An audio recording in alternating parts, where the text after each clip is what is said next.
What's going on, fellas? This is Mike D, Mr. Double Down on You, with another episode of Black Fathers Now. And check this out, man. We really have a brother who is doing some unique things in the world. It's probably like the first, actually, this is the first brother I've actually had a conversation with that does what he does. And what he does is really doggone interesting. So check this out. I have my man, Korta Autrey, on the podcast today. The brother's a husband. He's a father. He's an actor. He's also a stunt performer. We're going to talk a little bit more about that. He's straight out of Compton. He's also the creator. Watts. Huh? Straight out of Watts. Oh, Watts. Oh, my bad. Straight out of Watts. I did work on Straight Out of Compton, though. So, I mean, I guess, it goes hand in hand, but I'm straight out of Watts. Yeah. Okay, so look, check this out. So he's straight out of Watts, but he worked on Straight Out of Compton. We can dive into that too. That's pretty dope. And but also on top of that, he's the creator of Bikes Over Bangn, which is phenomenal, a phenomenal concept, phenomenal organization. And we're gonna let him have the floor to talk about that a little bit later on. But fellas in the Black Fathers Now family, and obviously the ladies listening too, because y'all like to peek in on what we talk about. Let's welcome my man Korta Autrey. How you doing, brother? What's up, man? Thanks for having me, man.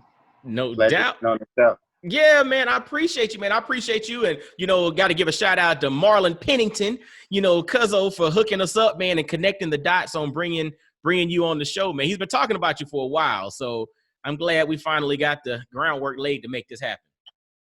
Sweet. Yeah, it's definitely a pleasure being on the show. He's been talking you up too, and he's just like, yo, man, yeah, I've been trying to connect you guys, so we finally got connected, and here we are. And what was interesting, I actually had Marlon on the show, episode 88. So it was about a year and a half ago. He was on talking about the trucking industry and how he's come full circle with that, but then also how that's impacted him as a dad. So pretty dope. If you want to hear about the brother who connected us, you can listen to Marlon Pennington's episode 88 of Black Fathers Now. So before we get started with the format, who are we as dudes, as men, as Black fathers without our village, right? And so the biggest thing I like to do before we get started is I like the brothers to give shout outs. So who is it in your life that allows you to be who you are? Like, who's your support system? Who is your team, brother? For one, my wife, she's one of my biggest supporters. She like to call herself my number one fan. Mm-hmm. And then my son supports me. He's, that's my immediate family, my mom.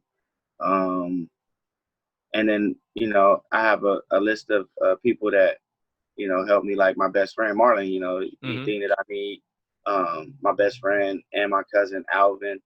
And then I'm trying to think of my best friend, Harley B, which they call him. His name's Brandon. And then my mentor, Jay Lynch. Who else helps me a lot? Usher helps me. He's another mentor that gives me help along the way of this journey, who I met through bikes as well. And then, all the people that support the organization, the support the nonprofit Bikes Over Bangn, and then the parents that assist me with anything that, I need as far as helping their kids and helping other kids. And in my community, for, the positive things that I was able to take away from my community and put them into, that were instilled into me. And then anyone else that just, that I feel like that are Korta Bikes Over Bangn supporters that I don't, necessarily affiliate with every day, but people that just support the cause, that's the people I want to give love to and shout out to. Man, I appreciate that, man. And again, the reason we put that into the front of the interviews is because a lot of times people see the front, right? So they'll see Korta, or they'll see you on, because I think I saw you on what they have on, that's on Netflix. I was watching some show where they were spending money and somebody was buying a bike. Oh yeah, Dropping Cash. Dropping Cash. Shout out to Fetty Wap too, man. Y'all a big supporter of my brother. You know what I'm saying? 1738. You know what I mean? But yeah, it's crazy though that you say that, because it's always like the credits at the end. But if it's like the big number one most important people are getting their props in the beginning when the movie's coming on. You see directed by, because they make sure you see it. They get them in the back too, but in the back end. But like for the most part in the beginning of it, they want to let you know this film is brought to you by. This is Yes. a major, you know what I mean? Like, yeah, I get it. I definitely get it. But Yeah. yeah, I'm glad you do that. I'm glad you put that, you know, on the forefront. Yeah, we have to, and because as Black men, a lot of times, we see the end product, especially if you're not familiar, you're not having conversations, you don't have like an intimate relationship with folks on the back end, you don't understand, or people don't understand all the work that goes into it. So they just see the end product, and they see you out front, they see you riding and stunting and doing this and doing that. Yeah. They don't understand this whole ecosystem around you is what allows you to do that, and we got to put that out front. Without that, I think, like Lil Wayne said, without my fans, I am nothing. Like I feel the same way, and it ain't so much my fans, but just supporters. You know what I mean? Like people that support what I do, and the people that believe in me. And what I stand for, I think is really big, especially for me, because I've went through so many different dynamics of my career and life, where certain people I thought that were supporters that were there for me, in which they were actually against me, or they was actually secretly like just negative energy that was around me, and then I had to really see who really was the positive side and who was really rooting for me, no matter what, without a shadow of a doubt. I think that at this point I've gotten a really good idea of who's who. I had to go through different experiences to understand what and who and how and where, and all the variables that equal to the equation that I am who I am today. So that's big part right there. Man, that's huge, man. And honestly, it's a really dope segue into, kind of the next segment of our conversation. And that's really kind of like your origin story. Like you mentioned twists and turns and going through things and, learning along the way. Like some people look at, the fact that there's no losses, the only lessons. It's either I'm winning or I'm learning. You know what I'm saying? And so, to that point, man, like you're a stunt performer, you ride bikes, you've been in all kind of videos and movies and got bikes over Bangn. Take us back, man. How did all this get started, man? It started as early as like 4 years old when I was exposed to bikes. I naturally picked up on it because my dad rode bikes, and then I had influences around me that were into bikes, his friends, and then my friends that were, friends that were siblings or kids of his friends, and we hung out. So it was a way of life, and it was more recreational when I was a kid, but just the talent that I possessed and the passion that I carry with it throughout my whole life. My dad would always tell me, if you wanted to ride bikes, or if you just use it as a motivation to keep me on a righteous path. So it was always used as a tool, but obviously as a kid and as a teenager, I wasn't always perfect. Absolutely. Went through ups and downs. I had to go from different school to school, stay with my mom. I had, just a bunch of stuff dealing with things in LA, being in LA and like in the 80s and in the 90s, you had, the crack epidemic, you had everyone. I feel if you lived in the inner city, you had some type of experience with that. Mm-hmm. And my experience was, my mom was on drugs for a long period of time of my childhood. So my grandmother, was a big part of my life, and she pretty much practically raised me. And then my mom was in and out. My dad worked a lot.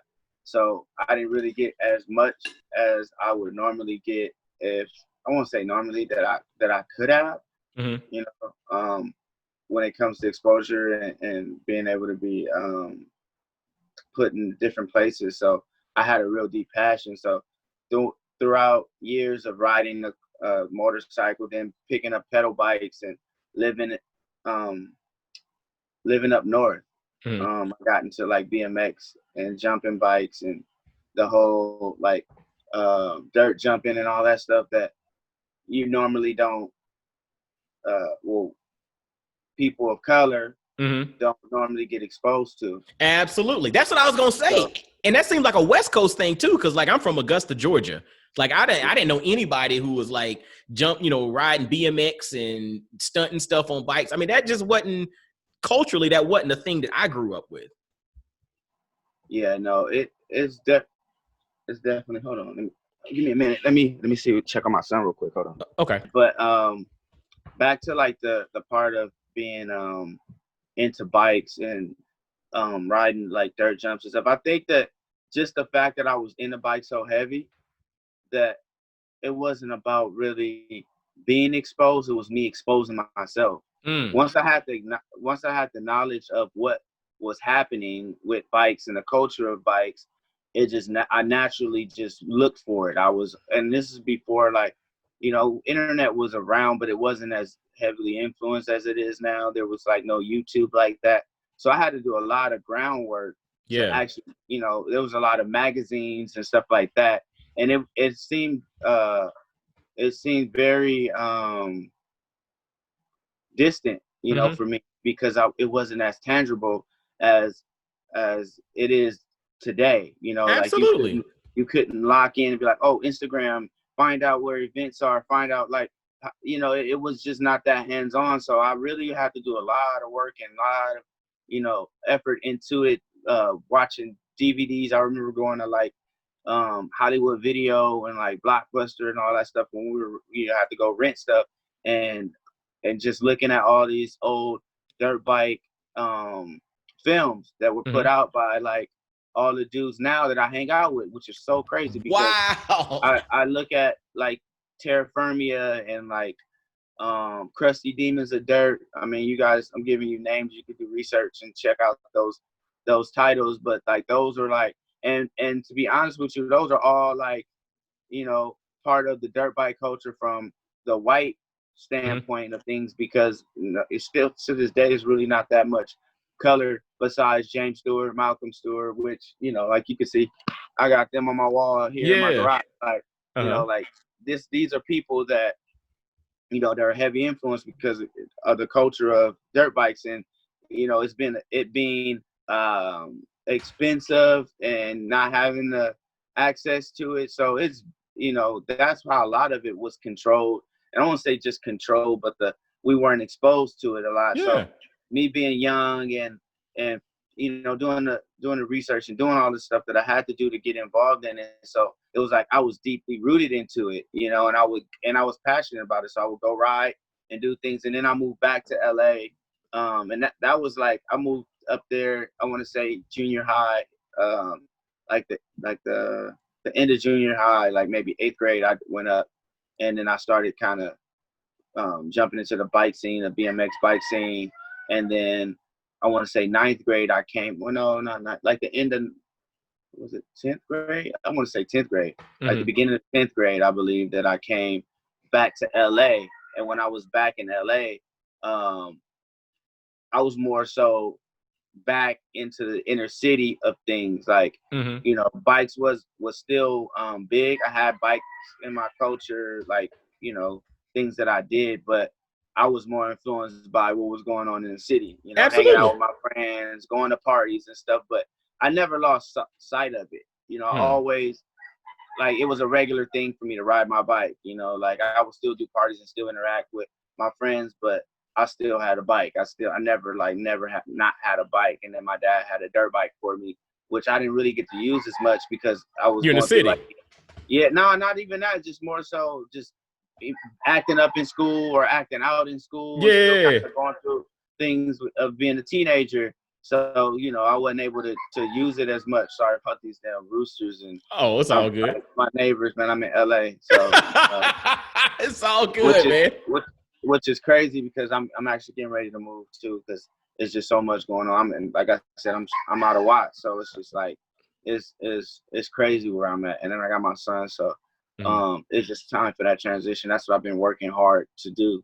Absolutely. Just to transition out of this spot where I am now. But once I got like really grounded into like the bike culture of what LA had to offer, I started working. I always worked as a teenager, worked at parks and stuff like that. My uncle Hassan was really into dirt bikes. He bought me my first dirt bike, like race bike, and took me to my first race where I blew my bike up first race and had to work summer to build it. And it's been a venture, you know, with just that. And that was an experience with riding moto, but I only raced and rode one time, you know, and then I went from that to getting back to LA riding pedal bikes and stuff. And then I had a neighbor, his name was Kimani, his nickname Chemo, and he lived around like maybe I want to say 4 or 5 blocks around the corner from where I live. And I remember when he moved in, he had dirt bikes, quads, and all that. So it was more like, yo, who's this moving in my neighborhood? Because he rode his bikes around the neighborhood on the street.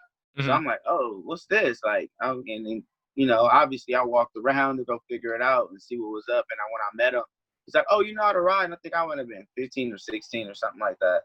And I'm like, yeah, I know how to ride. And he's like, okay, well, here, you want to check it out?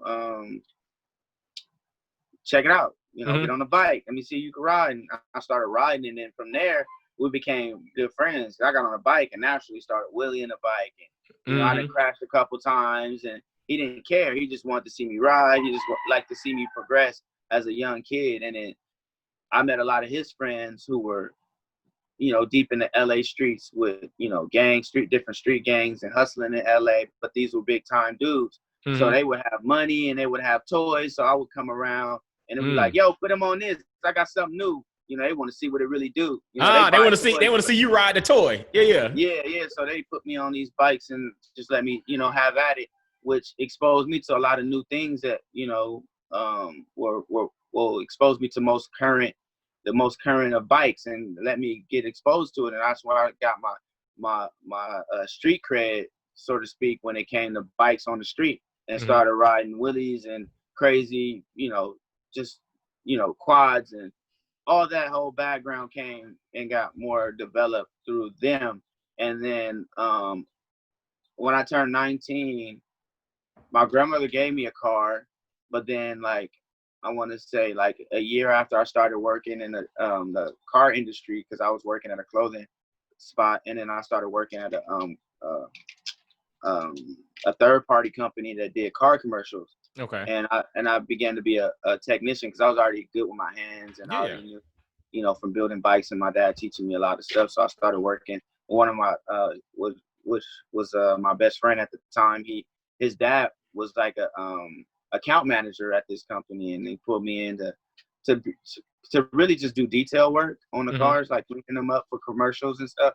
But then the day I was supposed to like come in and help the guy or come clean a car, I ended up helping the guy put a car together.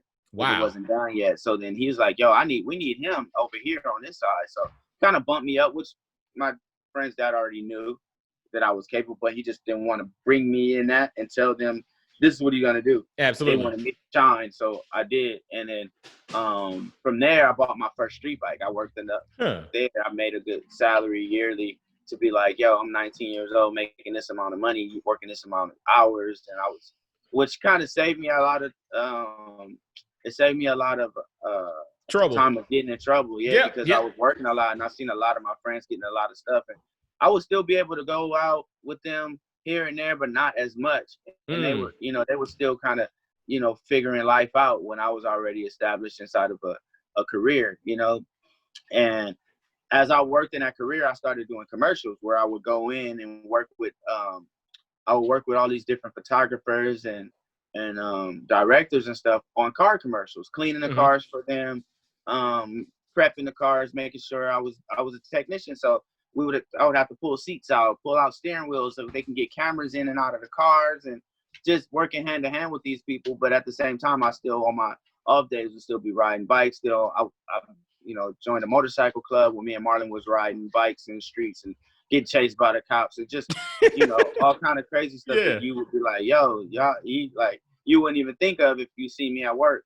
But I was living like a double life, you know, type of deal. And then I want to say, once I started seeing opportunity within that industry, I saw like we'd be on commercials and we would hand over the cars to these drivers, and they would be like guys who were ex-race car drivers or current race car drivers, and they bought on set to maneuver these cars for these car commercials and drive with these camera cars that are filming and get these shots and work with these directors. And I always wanted to do it, and I would hit them up, and they kind of like, brush me off like, yeah, all right, whatever. And I was like, how is there any bike stuff that they do? And I kind of never really got really good answers on it. I don't know if it was just because of, it's just a lot of politics. Absolutely, 100%.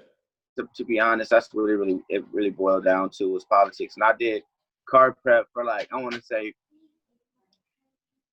13 years or something like that. 10, like I did 7 years, and then that company ended up losing their account to another company. I was off work for like 2 years, where I went to do like line.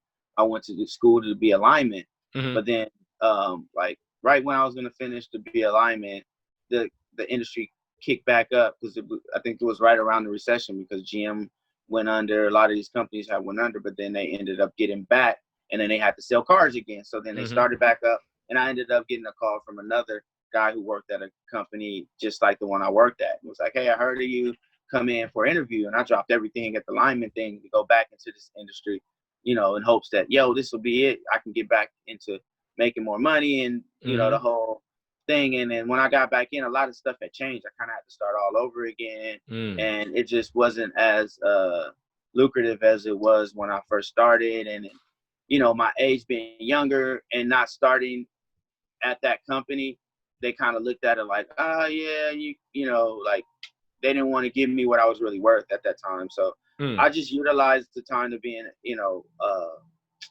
working for that company to try to build my rapport. And then I worked for them probably like 4 or 5 years, where I still was establishing relationships with people. And then at that point, I ran into like I was still doing music videos. I had started doing music videos and riding bikes for music videos. Okay. And I already knew how everything worked on set, because I was working on set already. I was already working, but just in a different department. How did it come about that you got into riding bikes for music videos? Did they go back from the connections with the street cred, or how did it come? Yeah. And then Instagram too was big part, because I was really big on Instagram as a dude who was really nice on the bikes. Like, and people would see me, and then you had dudes like Meek Mills who come to LA, and everybody's like, yo, if you ride dirt bikes on the street, you gotta mess with Korta. Like, that's the dude out there. And then I had like other younger proteges that I was training, and they were learning how to do the things that I was doing. But by far, I was the one who, pretty much held the West Coast down when it came to West Coast bike life.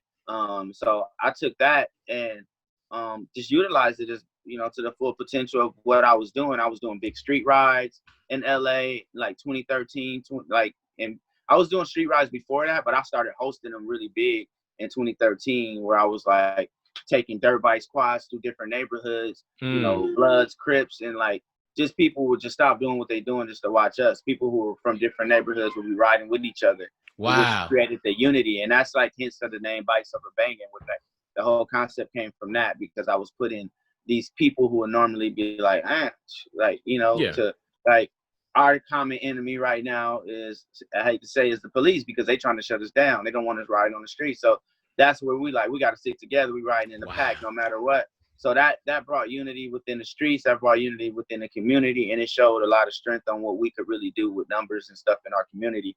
So, and these artists would come and see this stuff like, damn, all right. So they would want to mimic stuff for their videos, or bring in people for their videos, that were professional. So I would be the one in charge, pretty much coordinating. I would do music videos and stuff like that.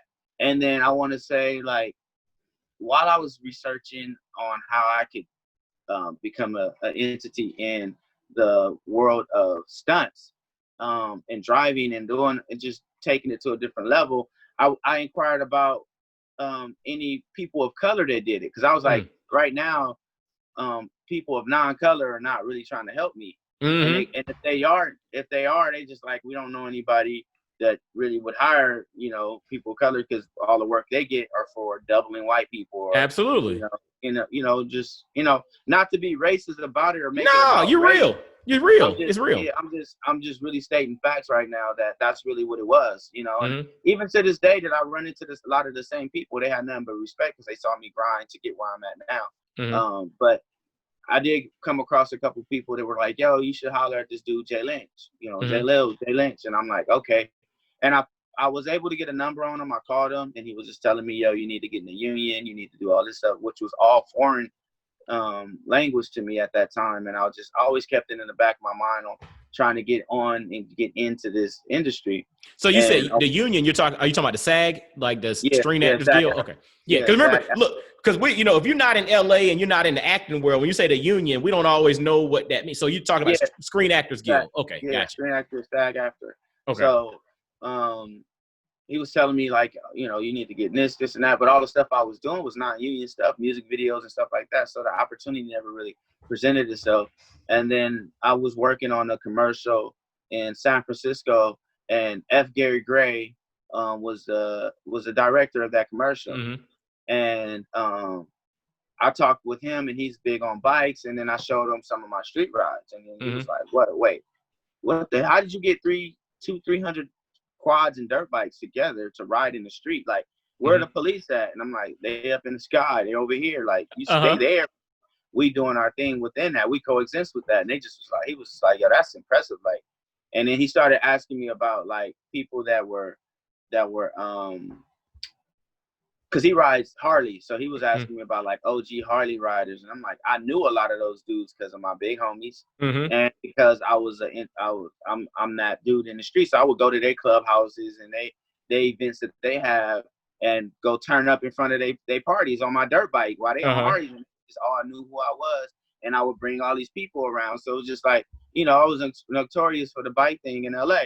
So when he asked me about these people, I'm like, yeah, I know this person. He thought I was just saying it to be cool. Like, oh yeah, because they don't really, it's not like an open book with a lot of these people. Because a lot of people who, have a lot of money in LA that's from the streets, they, pretty much.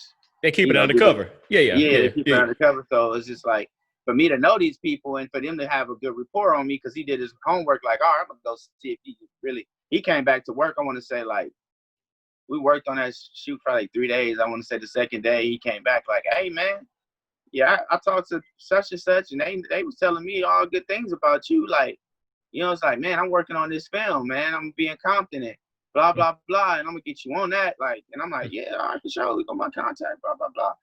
I didn't think nothing of it, and I got like 6 months later, I get a call from, first I get calls from people in LA. Was just like, yo, they need bikes for this. And they like, yeah, I'll tell them to hit you up. And then I get Gary's people hitting me up, and then I get like coordinators hitting me up, and then I actually ended up, setting up the whole shoot with Straight Outta Compton. Wow. Which was like the same year that I got married. Wow. And I actually had to fly to Hawaii to set up all our stuff, paperwork, and then fly right back home the same day, shoot the movie, and then fly back again. So I was back and forth to Hawaii within 3 days, 2 times. So, and I had to coordinate and have my boys who I had set up for the movie. And that was just like my first big experience. And it was really big because of what it was in the history of what behind the scenes of what it is. And then from there, I was able to get a credit to being SAG. I got my first credit, and I did my networking with the casting director who was Christopher Gray. And they're no relations to each other, but Christopher Same Gray. name. And I was like, hey man, I'm trying to get SAG, this and that. And he's like, oh, okay, well, and he's a black casting director. So he was just like, yo, I see what you're trying to do. And he put me on a couple other things that got me SAG eligible, which was perfect because now I'm able to do union stuff and non-union stuff. Wow. Paperwork. And then I kept doing music videos. What else did I do? I did a bunch of other stuff, and then I ended up working on another commercial that was car related, and I ended up running into a pass band driver who's a union guy, and he saw my hat, Bangn hat that I had. And he was like, yo, man, what is that about? And I told him, and then I showed him my stuff. He was like, man, you don't know Jay Lynch? And he like, I'm like, yeah, I talked to him. He's like, man, you ain't worked with him yet? He's like, man, all this crazy stuff I see you doing, y'all need to be working together. Jay's crazy. And Jay's like, he's been in over 200 plus films. Like all your favorite films that you've seen, if it had car driving, bike riding, it was black actors It's He was most there. likely Jay. It was most likely Jay, or maybe Clay Fontenot was another top Hollywood stuntman, stunt performer, and he's like, "Yo, man, I'm gonna call Jay. Jay's a good friend of mine, man. You gotta talk to Jay, man. Y'all think you guys would be perfect." And he called up Jay, and Jay's like, "Oh, what's up, man?" He's like, "Yeah, I think I remember talking to you years ago, and how's it going? This and that." And I'm like, "Yeah." He's like, "Did you ever get in SAG?" I'm like, "Well, I'm SAG eligible." He's like, "Oh man, you should have hit me up, blah blah blah." And I'm like, "Well, I didn't understand how everything worked, and you giving me advice, and I'm just taking all your advice and then creating everything for myself. I'm not depending on anyone to do it for me." And he was like, "Yo, man, that's dope. You ride motocross and stuff." And at that time I had just started riding motocross. Okay. So everything had kind of, it was God's plan. Everything had started really lining up. And at that time, I had just started riding with Alta as well, which is an electric bike company, and they make electric motorcycles. And what they did, they're no longer around. But he was like, "Yo, man, let's link up sometime." And he called me out to the track. I sent him some video of the video that I did for Alta, and he was like, "Yo, man, like, you ready for the big screen type of deal?" And I'm just like, "Yeah, man." So we go out to ride at Milestone, which is closed down now too. But we ride. I take my little brother with me, and we ride some motos. He's like, "Yo, man, you can really ride motos." Like, I just started really, it's a whole different world riding a dirt bike on the track with jumps and turns and your timing and just being able to be comfortable in the air and the whole nine. But he was just like, "Yeah, man, the stuff that we do on film is really not as extreme as this stuff is." And then with your background with street riding and your background with riding on BMX, like everything that I had worked up to then, what prepared me for the career that I have now. And he had the same background as well with BMX, with all that stuff, and we just had so much in common. Just talking and stuff. And I just remember him being like, "Yo, man, I'm working. I got called for a film, but they needs some. I might be able to get you in on it. You down to go to Columbia?" And I'm like, "What kind of question is that?" Let's be out. He talked to the coordinator, JJ Perry, and they got me in on that job. And that was like my first real big movie, which was Gemini Man. Okay. With Will Smith. And so we went to Columbia. But before that, we went to Atlanta to do some testing and ride some bikes and stuff like that. And I got hired as like a backup to him and another guy who was already slated to do the double work, which was doubling an actor. And Jay's like, he's older. He's like, he's out of his 40s. He's older stunt guy. So he's like, "I've done my fair thing of crashing, and they need a couple crashes. They need some laydowns. So that's what you're gonna be here for to do." I'm like, "All right, cool. I mean, if this is what I want to do anyway, so I don't mind." I've crashed on the street without pads, without just me perfecting my craft. So if I'm gonna be able to be padded up and crash, like, come on, let's do it. I'm cool with that. Yeah, I'm cool. This is part of the job. So that was the initial plan. So we set out to Columbia, did some testing, previs stuff, and then we actually started shooting. Once we started shooting, one of the main stunt guys got hurt, and I stepped in to be, for backup and doing my thing, and we set out, and we actually ended up changing up a lot of the stunts that were just kind of, just medium stunts. I won't say medium, but just stuff like flat ground stuff. Because the guy who was doing doubling stuff was not a moto guy. He was more of a street stunt guy. So everything was kind of set up to be on the ground. But me and Jay, we were on motocross bikes. So me and Jay, he's like, "Yo, let's set up some dope stuff." And the movie's in 3D. So we were setting up jumps, jumping across stuff, and landing to flat, and just crazy other stuff that we added and implemented with just the help of him, because he's, his years of experience and knowing what my abilities was, he was able to put something dope together, to showcase my skills, especially for the coordinators who are the people who hire you. Absolutely. On job. So for them to see and for people to see on screen what I'm capable of for lining me up for next work, which I can say is the best thing that probably happened for me in my career, is having someone like him to mentor me and help me out, and his respect and game that he provides within this industry is really big. I want to, dude, I'm hearing your story, and it's blowing my mind, because I jotted down some notes when you were talking, and it's like the concept of exposure, but then early on from your pops, but then you recognize that you had gifts in this capacity. So like riding bikes, you had a gifting there, but then, you know, you did your thing, you got exposure. It wasn't a whole lot of folks that looked like you, but there was something about your gifting and your exposure that made you really interested in what you were doing. So you were doing the deep dive and the videos, the magazines, all that stuff. But then when you came back to LA, you know, because of your experience, you got street cred, you know, with the neighborhood, with the folks around the way, you dig?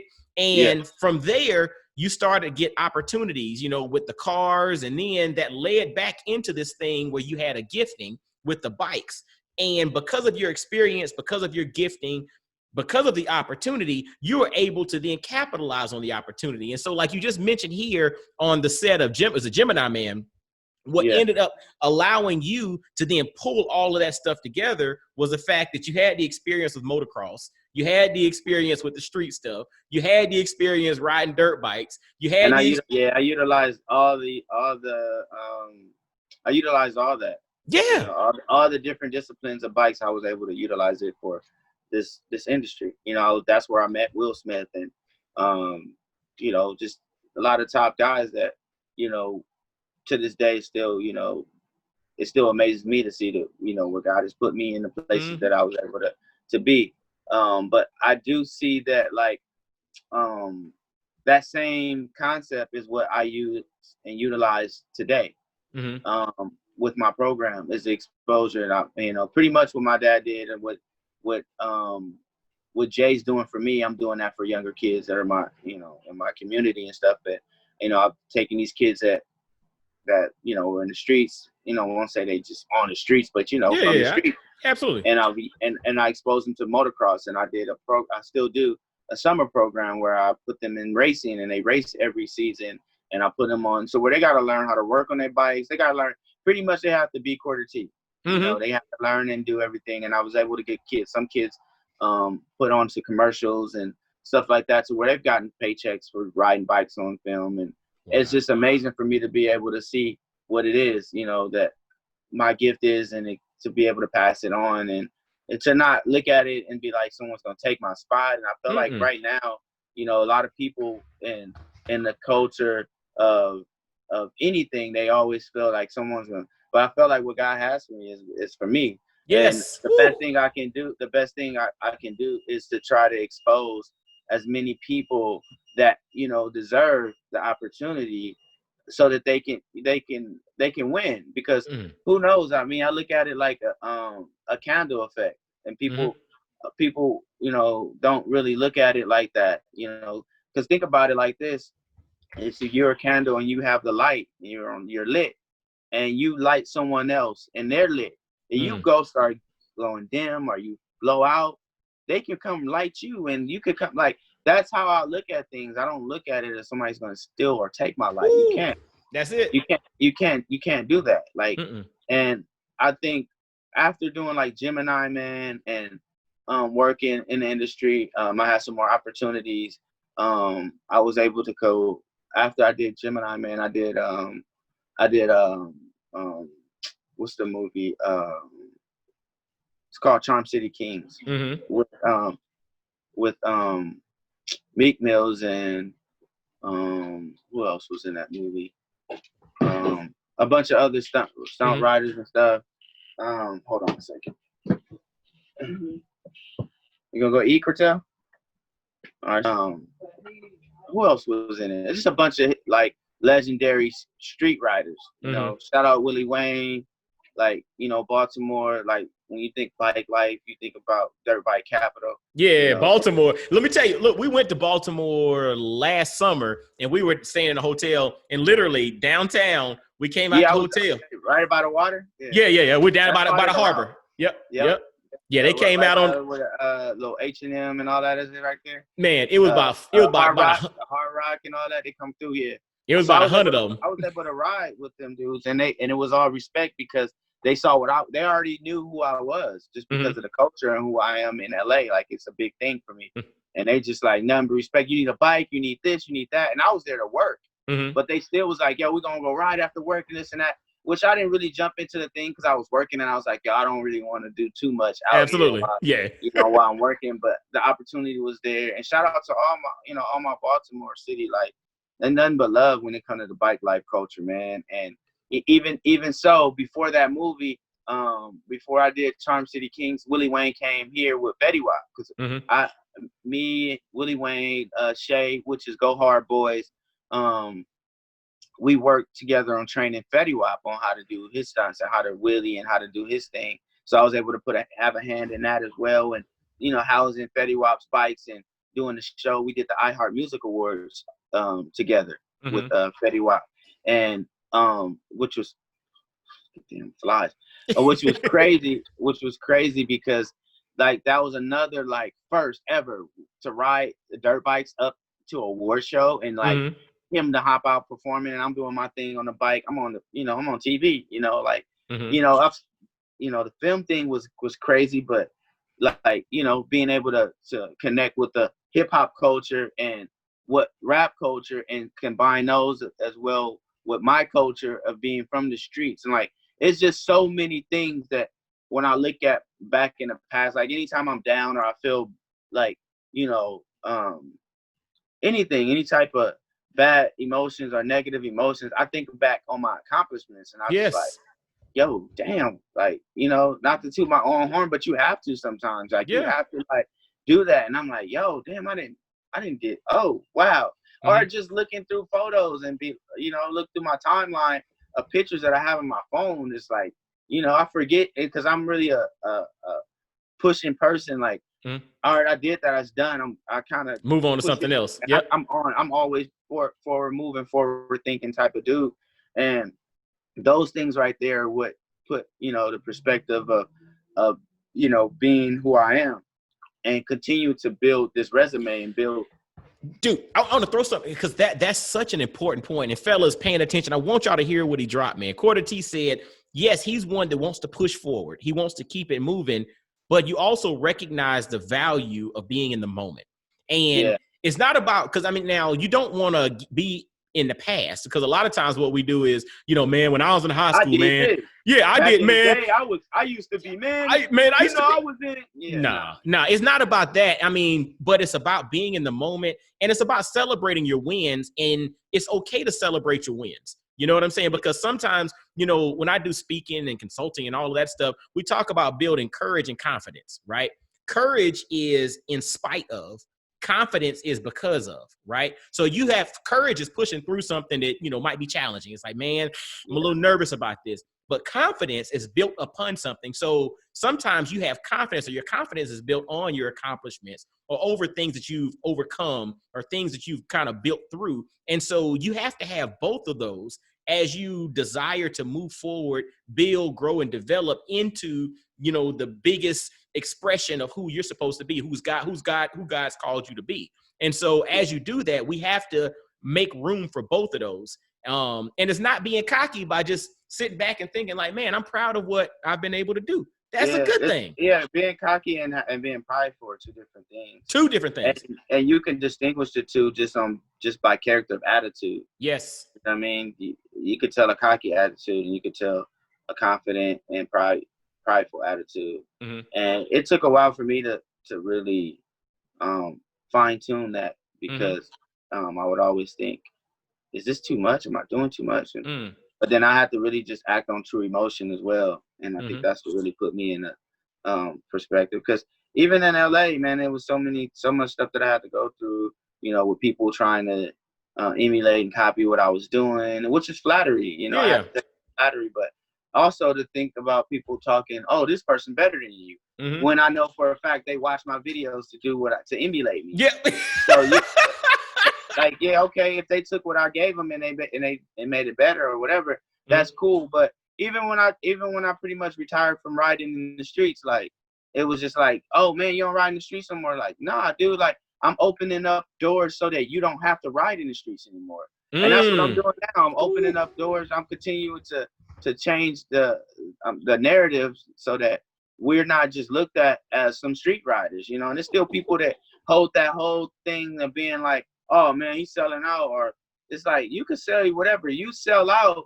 when you don't have no integrity on what you do. Like I'm not selling out, bro. I'm actually making a living doing what I love to do. Ooh, And I think that like what a lot of all people are that. starting to, a lot of people are starting to realize that now, especially when they ride in the streets and you have so much you sacrifice, and then you have, like Nip say, you got to weigh the scale of you got your scale. Like it can't be, of what do you say? You weigh the scale of I didn't lost the track, but I thought, but it's about the balance of the scale. I feel what you're saying. You got to balance the scale.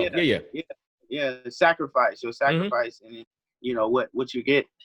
No, you weigh it's the scale of it just came when it's gonna come back to you in a second. Yeah. but like when I think about that, I think about like what it is for me, and me having a kid as well. Like I have a son, so I can't be weigh the risk and the reward. That's the scale of risk and reward. That's it is. There it is.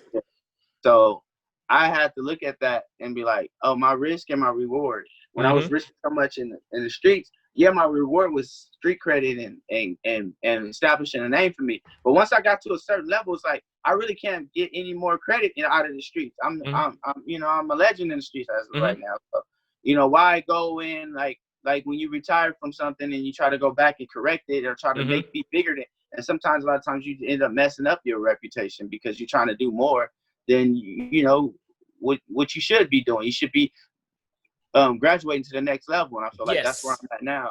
I've graduated from the streets. I won't even say I retired. I just graduated. You graduate, but check this out, and I think that's such an important point, man. It's like there's this concept, and I've heard it numerous times on various platforms, but it's the concept of what got you here won't necessarily take you there, right? Nah. So and so when you think about that, and I understand loyalty, and I understand being connected, and I understand family, and you have to, you have your circle, right? But the reality is the tactics, the strategy, and the things that got you here might not take you there. And we got to be mindful of that.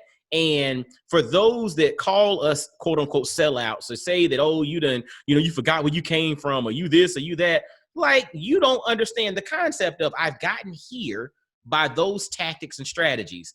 But where I'm trying to go, those strategies ain't going to work. I utilize those to their full potential. Now it's time to move to the next. It's time to move forward. And if you don't understand it, then it's okay. It's like people are in your life. We have friends. A buddy of mine told me a long time ago, we got people in our lives for reasons, seasons, and lifetimes, right? Yeah. And so for some reasons, for some seasons, but then you got some that are going to be there for the whole ride. But the reality is everybody's not going to be there for the whole ride. So maybe that season is up. Like, bro, I appreciate you. I appreciate your insight and all. I still love you. Ain't no love lost, but I'm moving forward, and we got to. And that's how we have to think about life at times.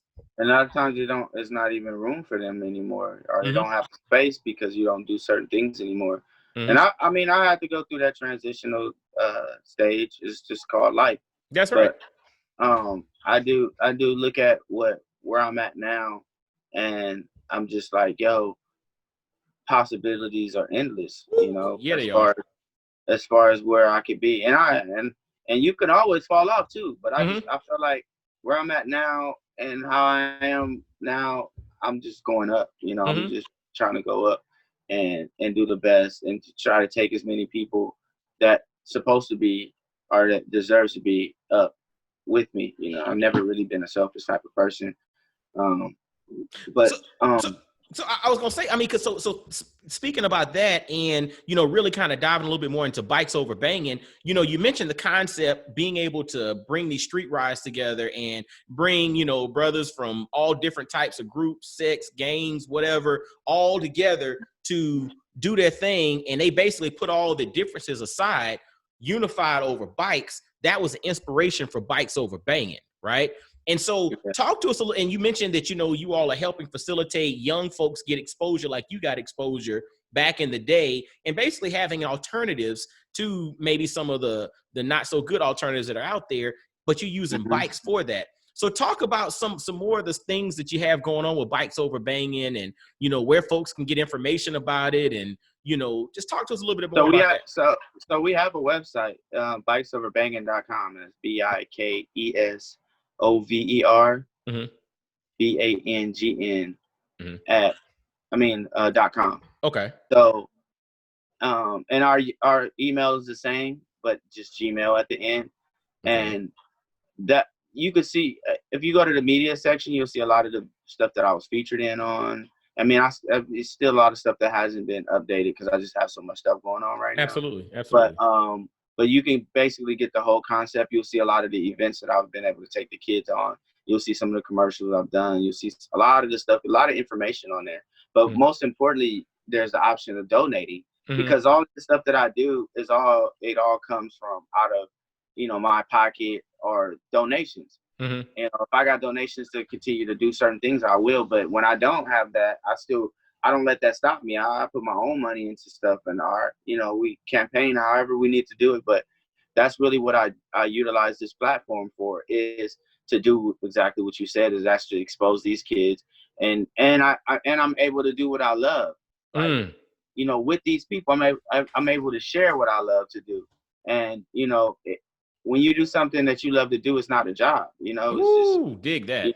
That's usually how I look at what I'm doing. Even when I'm on set, it's work, no doubt. I'm not gonna lie to you, because it's not just like I got to get on this bike and ride. It's like I have to get on this bike. I have to time myself. I have to be here at this certain point. It's going to be explosion. This wall is going to crumble down. This is going to blow up in my face. I need to move to the left and then get back in front of camera so they catch it. So there's a lot of stuff just being a stunt performer. It ain't just about getting on the bike. It's not just about, I can do some wheelies and stuff, because the wheelies and stuff is good. A lot of people always hit me up and they can ride wheelies and they can do tricks and stuff. And I'm like, that's good for a show. But if you're being a stunt performer, how many movies you see where they just doing wheelies the whole time? That's right. You gotta shoot, like pretend to shoot. You gotta, swerve around some shit. You have to have very good bike control. You have to have timing, and you have to be professional. You got to be on set. When you doing your stuff, you doing it. They say action, you do Time your to thing. go. When they say cut, you're done. You might be doing runs back and forth on one street. When you go back to one, you can't, like, going back to one is resetting for the same shot or another shot.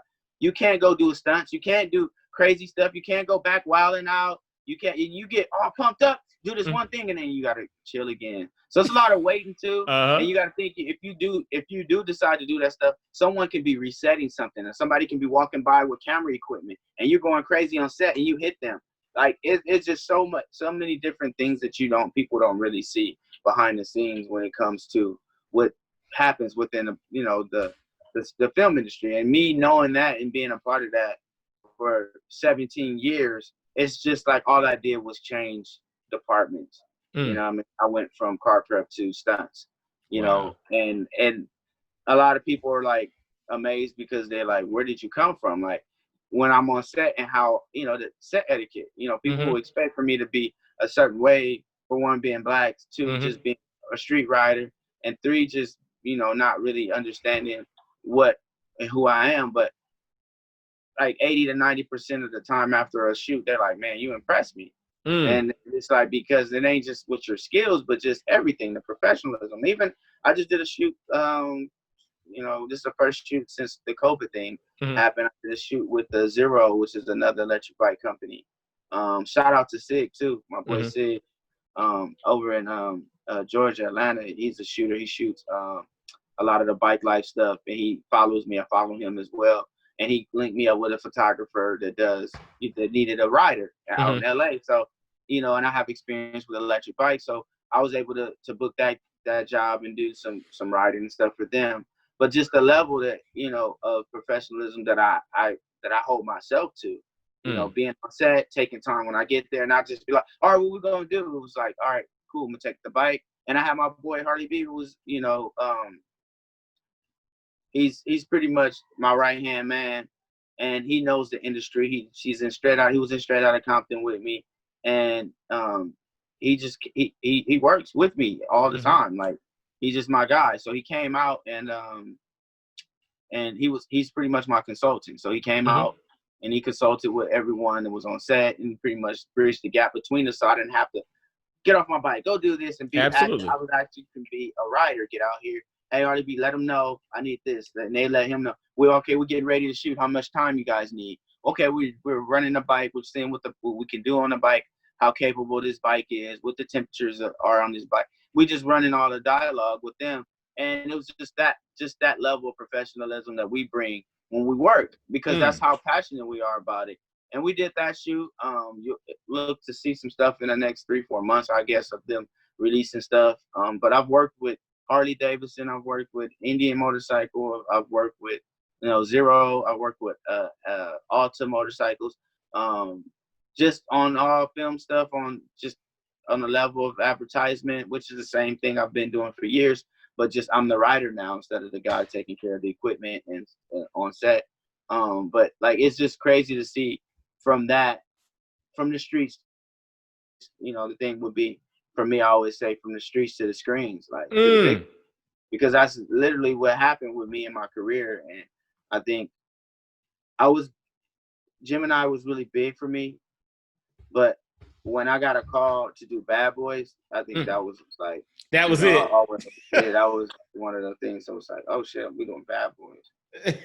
Like, and I've always, even in Gemini, man, I doubled. I'm in the credits. I doubled the younger Will Smith. And Charm City, I was myself, but it wasn't like a major role, so to speak. It was just me being a stunt rider. And I did Hobbs and Shaw with Idris Elba, where I doubled him on a bike. And then we did Bad Boys, and I was like, Bad Boys was, I had to do a stunt as myself, as a Liberty Skull bad guy. I got to shoot guns, pop willies and shoot guns. And wow, it was like, that was like a dream come true type deal, man. Like, running from the police, but chasing the police, shooting at them. And I actually was, I don't know if you've seen the movie. You see? I saw Bad Boys for Life. So you saw the scene where Martin throws that grenade back, it bounces, and the guy pops Willie, picks the grenade up and throws it back at him and blows it back. That was me. So so that was you. So you the one to pick the grenade up and threw it back at him. Yeah. So that was the I had to do, and then a couple other things throughout that chase. But that was a big thing. That's dope. Yeah. That's fun.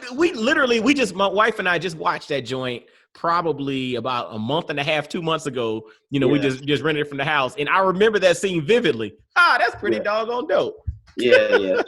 I had to do that scene, and that was crazy too. And just working with, and those dudes are like the top of the top. Like, when it comes to movie making, Spiro, Andy Gill, Jack Gill. These are all the top coordinators and directors, second unit director. Like, these are like the dudes, Fast and Furious. The dudes who do all that work. Wow. And my boy Jay Lynch is like the guy who's doing Tyrese's stunts and the cars. And it's just crazy for me to be on that level, because I've always dreamed of being on that level. I've always went to movies because I knew that job existed. I knew I was just like, we'll see. And I'm like, yo, I always saw myself doing that. I always did. And then my wife would always say, yeah, that's you. You're going to be doing that. So like, we spoke it into existence, to now it's like, yeah, I'm doing it. And I'm just waiting for the next opportunity to do more stuff. And I'm into drift driving now. I went and purchased a drift car. That I'm currently finishing up now to go. I took a driving class, a stunt driving class. I'm starting to work on choreographed fighting stuff, just to take my career to the next level, and and at the same time, I'm still riding. I keep all that stuff going. So my life is really revolving around what I do, so that I'm always ready. When they call and say, we need you to do this, it's just, if I hadn't rode on the street for a little bit, it wouldn't take nothing but for me to go and, warm up a little bit and get back in the groove. I hadn't rode on the street, I want to say, in months. It's before the quarantine, months before that. And I did Summer Walker video last month. So I did Summer Walker video on Friday, and then Saturday I had to do that Zero shoot, and then Sunday I had just a recreational ride in the streets. So Saturday, after we did Summer Walker video, we ran into London on the track. With the Summer Walker's boyfriend, and he rides. And I was with J305, the rapper from LA, and he rides. And he was actually riding there, and he was just like, yo, man, I rode with him when Nipsey was alive. Rest in peace, Nip Hustle. Like, and we rode the streets on like Christmas, and we was just doing our thing, and they was like, yo, you killing this shit, like, you know, on this bike. Like, this bike shit is what rap is to you, you know. Even with Nip, he was just like, you know, and I did his opening, his store opening. After that, I pulled up and we turned up for that. And then J305 was like, yo, man, I ain't had your plug, man. I would have hit you. He was there with another, you know, person that I knew from bikes. If it's bikes in LA, I'm pretty much know him. And then we were out there, and he was like, yo, man, we got a link. I want to come ride with you. I need to get my skills up, you know. So I'm like, yeah, I got you. I'll work with you, you know. And I work with Usher as well on his skills and getting him. And I'm actually built 2 custom bikes for Usher. I built that one for Fetty Wap on that drop. Yeah. So I'm a custom bike builder. And then when I ran into London, he like, yeah, I got quads, I got a dirt bike. When we gonna ride? Like, and I'm like, we could ride this weekend. So we rode on last Sunday, which I hadn't rode in forever. It seemed like years, bro. But it wasn't. But I got on the bike and started coming back to me, and I was doing my thing. And then he was like, man, I love your shit. So I'll be working with him too. So I mean, I worked with him that day, and he's picking up everything. He's actually out of town for a couple. But when he gets back, I'll be doing some stuff with his bike, and I'll be, you know, working with him as a personal, you know, trainer for the bike thing. And that's another door that opened up for me. So I think that as long as I continue to stay positive and still and stay passionate about what I do and how I do it, I think that opportunity is going to continue to present itself to me, and I'm gonna just continue to take advantage of the opportunities and share them as well. Man, dude, I'll tell you this, the spirit of how you operate resonates with me, because everything, first off, you know, you acknowledge that it ain't always you. It's, you know, God put you in these positions for a reason. You know what I'm saying? Like, I think that's something we can't gloss over, because a lot of us think it's all me. It's all me. Like, no, fam, it's bigger than you, right? I didn't been down, so I didn't been down, so I know what could be. You know what I mean? Some people take for granted stuff, and I've been to a point to where, like, now I know for a fact I don't take nothing for granted.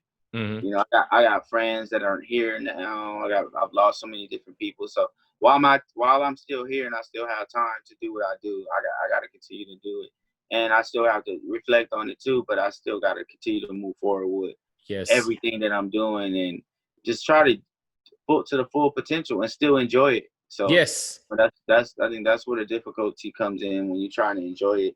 And you can't enjoy it too much, and you can't not enjoy it. So you're just finding a level of balance. And popping a wheelie is all about balance. So once I learned how to wheelie, I think that my balance with life really got structured from off of that. I always use that as a metaphor to life. Popping a wheelie is all about balance. Dude, like that in itself, man, popping a wheelie is all about balance. And so as we kind of end this thing, man, and thinking about the concept of balance, how have your experiences that you talked about, I mean, these awesome experiences, this exposure leading to opportunity, walking in purpose, understanding your gifting, but then the thing that you mentioned about how everything in your life revolves around your gift now, how has all of that come full circle to impact you as a father, specifically a Black father, man? It impacted me specifically in the aspects of translating everything that I have and being able to transfer it over as a parent and apply everything that's needed to being a parent, being a father. And I think that my son is definitely getting everything that I have plus some, you know, and then whatever I can't give him, I have people that I know that can give it to him and will give it to him. And I think that that's what being a father is really about, and enjoying it, and enjoying the time that you have watching them grow up, watching him really succeed and even fail. And it ain't like you said, fail is just really taking a lesson, you know, all of that is how he learns his lessons, and seeing him develop. I think that's how everything to me really transpired. And then I look at that as really being the meaning of life.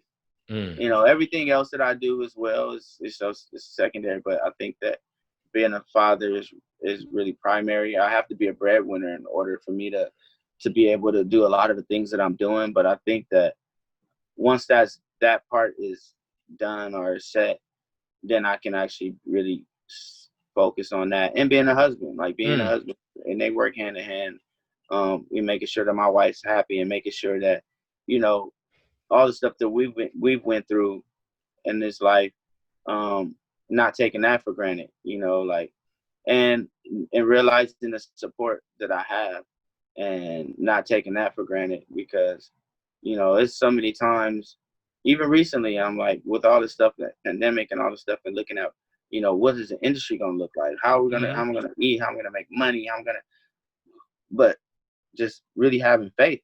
That's it. And trusting in myself too. Not only trusting in God, but trusting in myself that I am who I am. That's why I got where I'm at, you know, like, and this is just the beginning, you know. I look at that and I say, you know what, this is what life is. And I'm like, the best thing I could do is really just enjoy it and not worry so much about things, and not, you know, but sometimes you can't help but to worry, but I've been trying to cut as much worry as I can. Yes, dude. I'm gonna drop something on you. My grandfather, when he passed away in 2011, but one of the things that he shared with me, and this is something simple, but it literally resonates. He was an old military dude. He was a man of few words, but when he said something, it resonated. He said, "Mike, to worry is a bad investment," and that was it.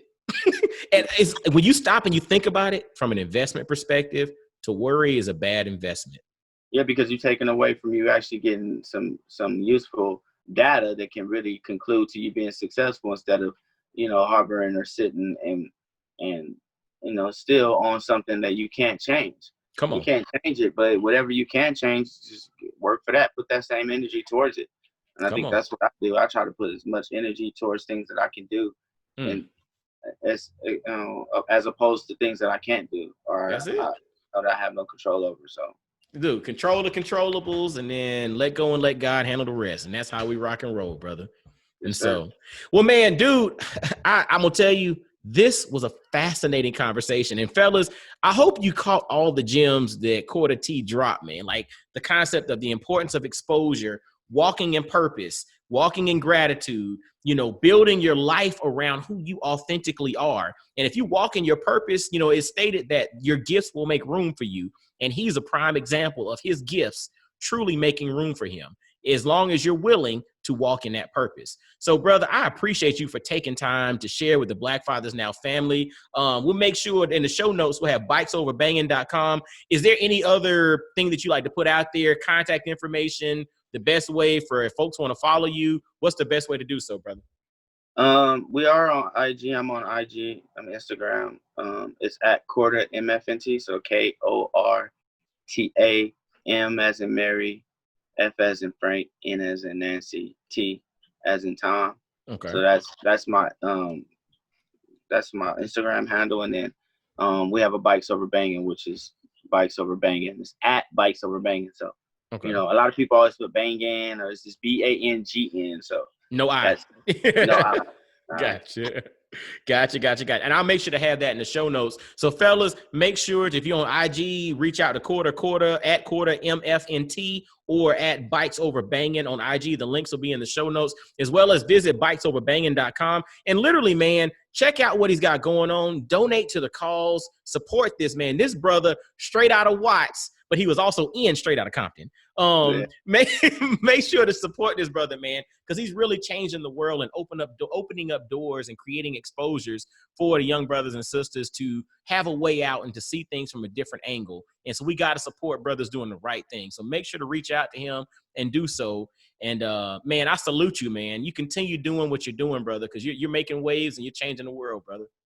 Thank you, man. Appreciate it. Thanks for the opportunity too, man. Appreciate that. No doubt. Now, fellas, as always, make sure to visit blackfathersnow.com. Subscribe via iTunes, Apple Podcasts, Stitcher, Google Play, anywhere you listen to podcasts, YouTube. If you're watching the video of this, share. If you're listening to just the audio of this, share. And again, reach out to Korta T. Literally, if you see some of his videos, the brother is on it. Like, and then if you saw Bad Boys for Life, that scene where Martin threw the grenade and somebody had to pick the grenade up and throw it back on the bike. Yeah, that was your boy. That was him.